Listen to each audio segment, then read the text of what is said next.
what if Bill Belichick goes in there and says, like, we've reached the end point? Like, maybe he feels that way. Maybe the Crafts feel that way.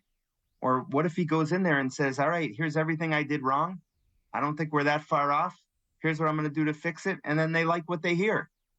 So to me, we're just sort of waiting, Ryan. Are you until are you in the camp, Mike, that thinks that the decision is ultimately made in the Kraft's mind at all, or do you think that there is still some wiggle room, like you said, that if Bill walks in and has a plan that they like at the end of the year, that they would be willing to say, okay, let's give it another shot? So I'm in the camp that there's, if I were leaning in a direction, so I would say that if I don't want to say they've made a decision, but they might be leaning toward, look, 24 years, it's been a great run, and maybe everything needs a reset at times. Like, that might be the lean, Ryan. But if you've listened to Robert Kraft over the years, since he's been the owner, 30 years now, he always talks about making big decisions in his life and how he approaches that. And it's never emotionally. It's measuring it out and then making the big cut once. So measure out 9 times, cut once. And so I think, to me, when I take him at his word, that would tell me that he's still measuring. So I guess to answer your question without waffling, I'd say I'm of the camp that he's still measuring the decision. So where does it play in then, the stretch run or what have you, when they go into this meeting, Mike, as far as maybe what Robert's thinking, maybe what Bill is thinking, and what they see as the direction of this franchise? Because, you hate to say it, but, is the grass always greener when you bring somebody else in? And we look and see what, Sean Payton's doing, and Russell Wilson's being owed $600 million, to be not playing quarterback next year for the Denver Broncos. How much of a factor is that in Robert's mind, do you feel, in Jonathan's mind, about, hey, be careful what you wish for out there in a new coach? I think it's part of the measurement, and I think when you mentioned the stretch run, my first thought is this could have been a little more cut and dried if the team had taken the approach of, call it like the Chargers. When you turn on that game that Thursday night against the Raiders, and you say, oh, they've tuned out the coach, and that becomes an easier decision. Like, you guys tell me, Ryan, you watch this team. Do you think the players have tuned out the coach? No, I really don't. Right? I said that last week.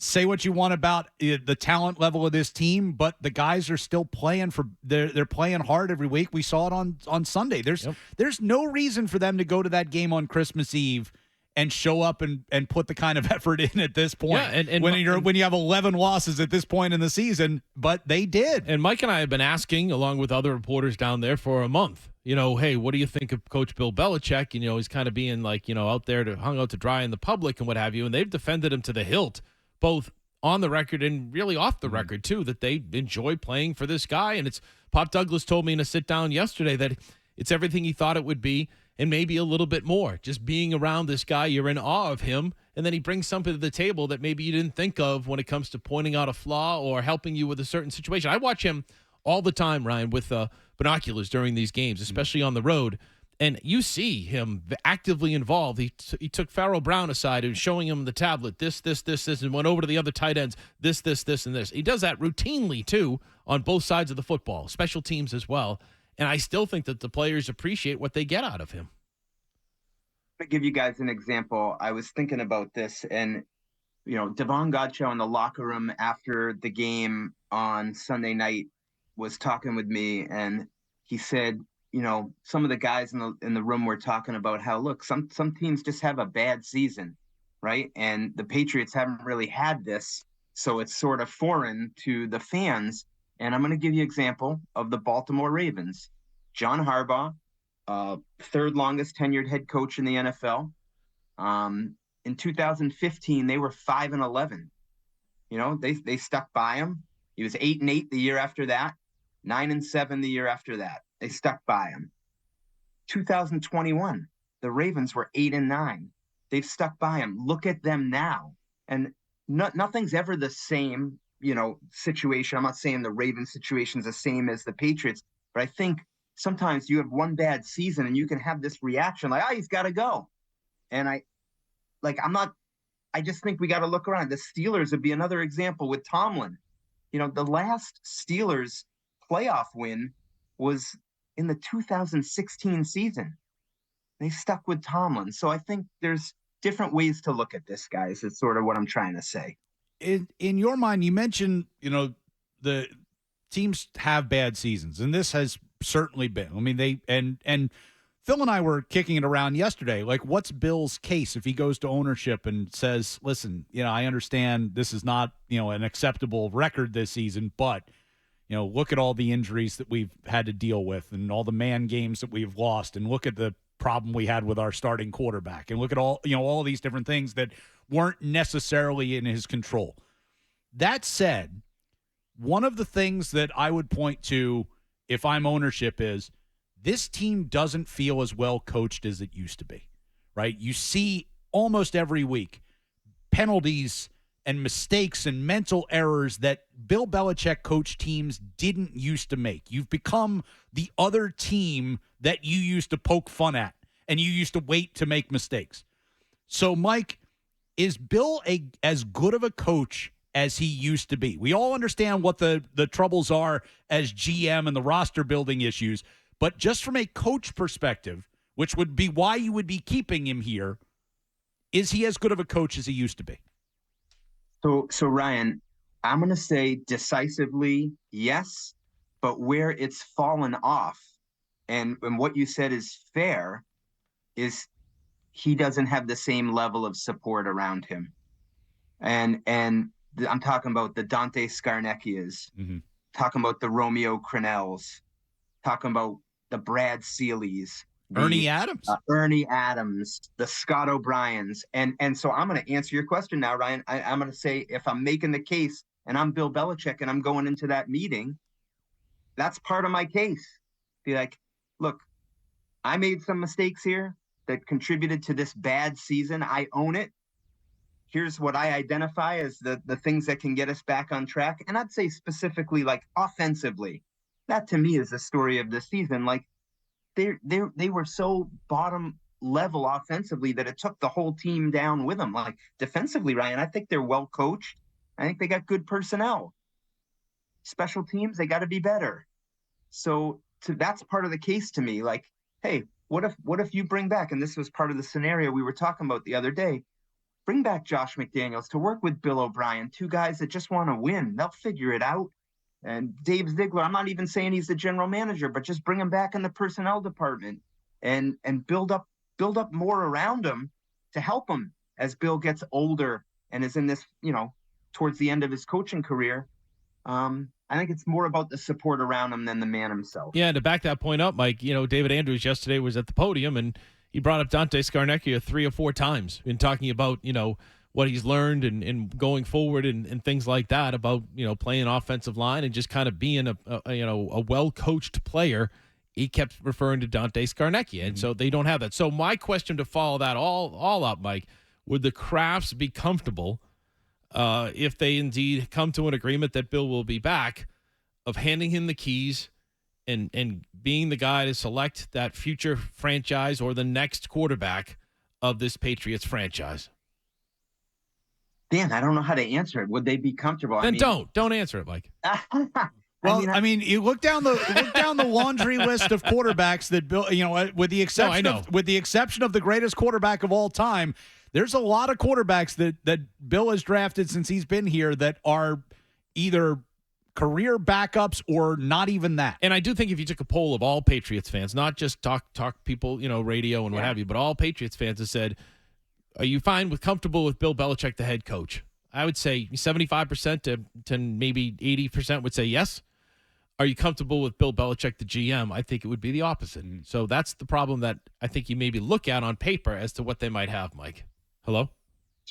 So in 2021, when Josh McDaniels was the offensive coordinator, were you comfortable with what you saw from Mac Jones that season? And if the answer is yes, and you tell me Josh is coming back, then my answer is yes, that yeah, I'm comfortable.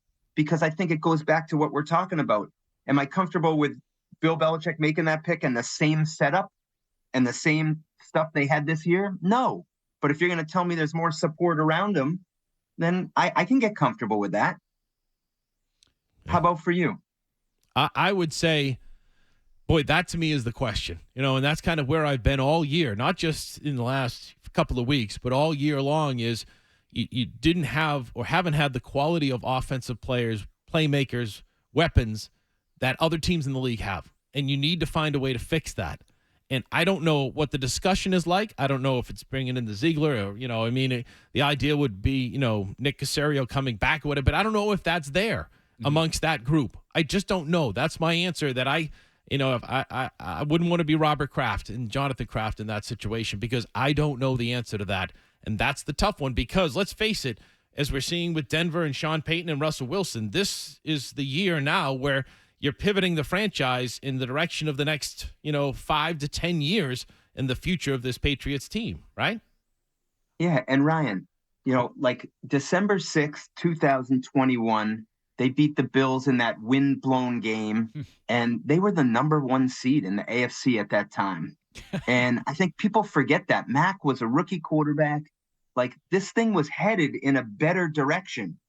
And, obviously it's fallen off since that point for, a number of reasons. We're 2 years, from that time. But, like, people forget, like, oh, they think Tom left and it fell off. Like, that's not it. It was coming back up. And so I think that's all part of this conversation. And then Matt Patricia and Joe Judge got involved. and how did that happen? Right, Ryan. But how did that happen? That was part of Bill's. Yes. And that's what, and that's part of the shaky judgment here, where I'm talking about the support around Bill, and that's what they got to talk about. And that's ultimately, it's a great conversation because that's ultimately when they sit down.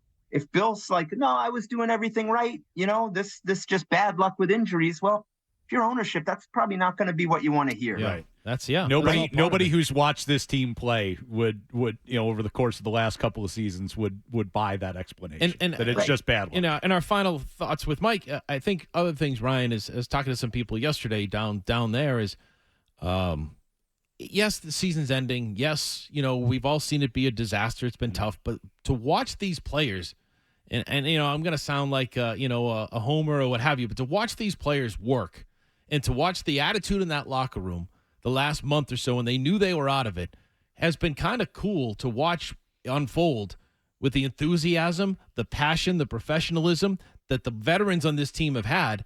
And that locker room was awesome after the victory in Denver. It was just pure joy of these guys. And I think Patriots fans just appreciate it. You got 2 games left. Chance to knock off the Bills in Buffalo. How cool would that be? And then to close that out with a victory over the Jets. Now, I know a lot of people aren't rooting for that because of the draft pick or what have you, but if it doesn't work out, fine. If they lose both games, I'm fine with that. But at least appreciate the guys that are in this locker room and what they've brought to this team on what has been a disappointing season. It's been kind of fun to watch some of these guys develop and what have you. It's been fun. You root for them to win so you can get the tackle that we've all been waiting for. See, that's the people that just ruin everything that I had. I had a nice, passionate story, fun. Mike and I had a blast out there, and you ruined it. Because it's what you do, because you're doing your 100th morning show, and you're Mr. Negative, okay? All right, speaking of Mr. Negative, I want to leave on this with Mike Reiss. I just want to circle back to something that you said at the beginning of the interview about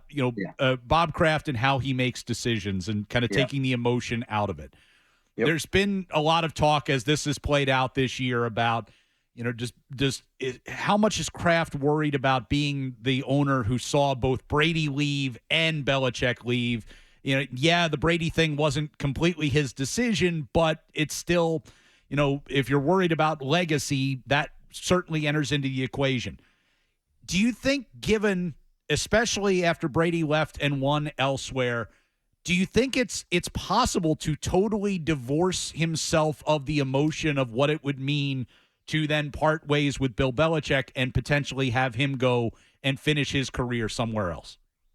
I think it's impossible to divorce yourself from that emotion, Ryan. I mean, 24 years with someone, like, you can't just make it non-emotional. You have to envision what it's going to feel like when Bill Belichick would be wearing a hoodie with another team's logo on it, and what that means to your own logo.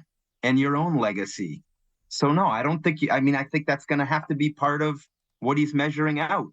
Like, it's one thing for us to talk about it, but when you make that decision, like, the repercussions of that decision are huge. The trickle down effect of that decision are huge. So, Ryan, I think as much as you want to take the emotion out of it, there's going to be some level of emotion that's part of that decision. Mike Reiss, appreciate the time this morning, and have fun on the trip to Buffalo. Roche will be there with you. I can't. I look forward to it. Ryan, happy 100th, and I'll be over for a piece of the cake. Oh, come on over. Sounds great. Thanks, Mike.